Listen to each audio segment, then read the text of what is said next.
And we're back. In the previous video, we built the first stage of this BLDC Servo Actuator, a 4-to-1 planetary gearbox powered by a 5010 brushless motor. If you haven't seen that video yet, I'd highly recommend watching it first, as this build starts exactly where that one finished. Today we're completing the actuator by adding the second reduction stage, a 25-to-1 cycloidal gearbox. Combined with the existing planetary gearbox, this gives us an overall reduction ratio of 100-to-1, transforming a high-speed drone motor into a compact, high-torque actuator suitable for a DIY collaborative robot. So let's finish this build. This cycloidal gearbox replaces just two components from the previous assembly, the output bearing carrier and the end cap. Everything else remains exactly the same, making this a simple upgrade if you've already built the first stage actuator. The beauty of this modular design is that you can choose whether you want a compact 4-1 actuator for faster applications, or install the cycloidal stage when maximum torque is required. With both stages combined, the actuator becomes far more suitable for robotic joints, where precision and holding torque are much more important than speed. For this upgrade, you'll need the new cycloidal gearbox components, along with a few additional bearings, fasteners, and pins. All of these parts are included in the downloadable files, along with a complete bill of materials and assembly guide. If you've already built part 1, you won't need to disassemble the entire actuator. Only remove the output bearing assembly before installing the cycloidal gearbox. Let's begin. First, remove the bearing carrier and end cap from the planetary gearbox. These are the only two parts that will no longer be used. The cycloidal gearbox mounts directly onto the planetary gearbox output, using the same bolt pattern as the original end cap. Next, assemble the cycloidal discs, eccentric bearing, output pins, and bearing supports according to the printed parts. Take your time during this step. Cycloidal drives rely on accurate alignment between the eccentric bearing, the cycloidal discs, and the output pins.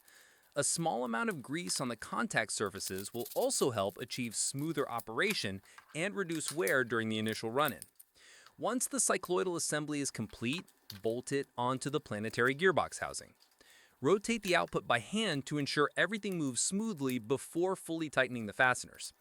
If assembled correctly, you'll immediately notice the dramatic increase in reduction ratio. The output now turns much slowly, but with significantly more torque than the planetary stage alone.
And just like that, the actuator is complete. With the 41 planetary gearbox driving the 25-to-1 cycloidal reducer, the overall gear ratio is now 100-to-1.